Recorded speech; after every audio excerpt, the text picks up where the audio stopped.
And I think that it kind of goes back to like you're not necessarily making money off the music nowadays, but you are making money off your brand. Yeah. So I think every artist should consider themselves they should consider themselves as a business, not necessarily just as an artist, because at the end of the day, your brand is what's going to carry you. Your brand is what's going to get you those performances, those merchandising, that money gigs, those licensing gigs, all that kind of stuff, acting gigs, everything. It can venture out of it. So I think artists should focus primarily on the brand development and actually getting a business team around them to propel them if they don't have that knowledge themselves. Yeah, no, I completely agree. It's just like a lot of them just don't know, you know? They just, I completely understand because, you know, I'm one of them, you know, we're all struggling, except like I have been blessed to just have a lot of people. I've been blessed to just be open to a lot of perspective, you know? Yeah.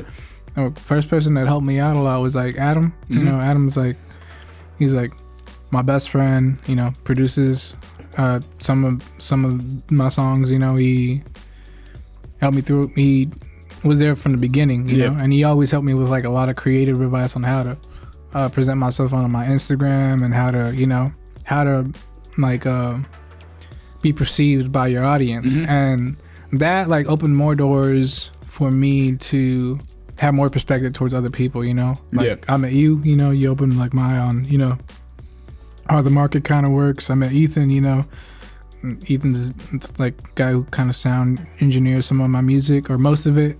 And he, you know, he shows me another side of the world.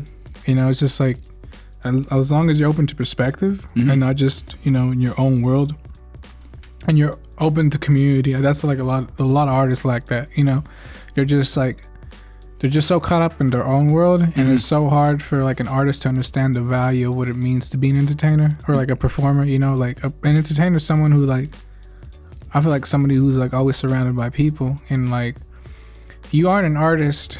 I mean, you are an artist, but you don't get to the position that you are because you worked hard for that position. It's like more like the people put you there. You know what I mean? Everything is like in the end is like the equation all comes down to what the people want. You know what I mean? It's just how you put yourself out there and like how open you are to willing to try new things out. You know, it's just, I mean, that's my opinion.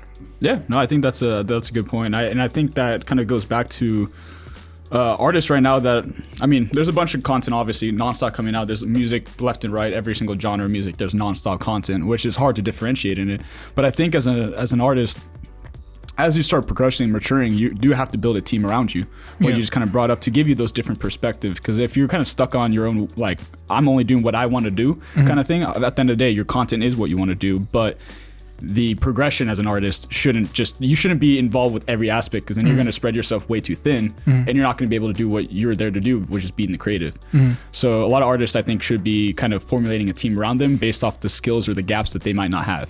I think you're right, but I also think that the artist, before doing that, they should focus.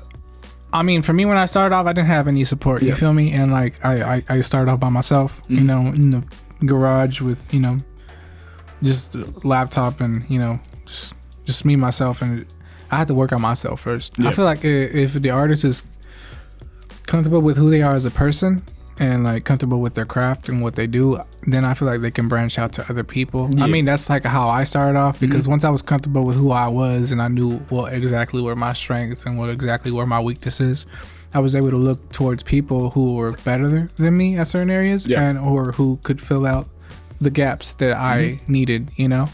And I really think that, you know, if you're comfortable with who you are, then I think you should branch out. But if you don't have those skill sets that you need to fulfill your obligation or your part within your music, then I think you should focus on that first before you go and reaching out to anybody else. Because I've encountered people over the course of my life that don't necessarily have they have the idea and it's beautiful, you know. It's like great, but it's like they haven't solidified their craft in the area that they're trying to do for them to depend on others, and so therefore they don't have that credibility for me to help that person out. You know what I mean? So I think that's like an important thing. I feel like the artist or whoever's trying to make an idea or something like that, they should first fine tune whatever they're trying to bring out to life to the point that it can be tangible to other people to listen to it, to believe in it, you know.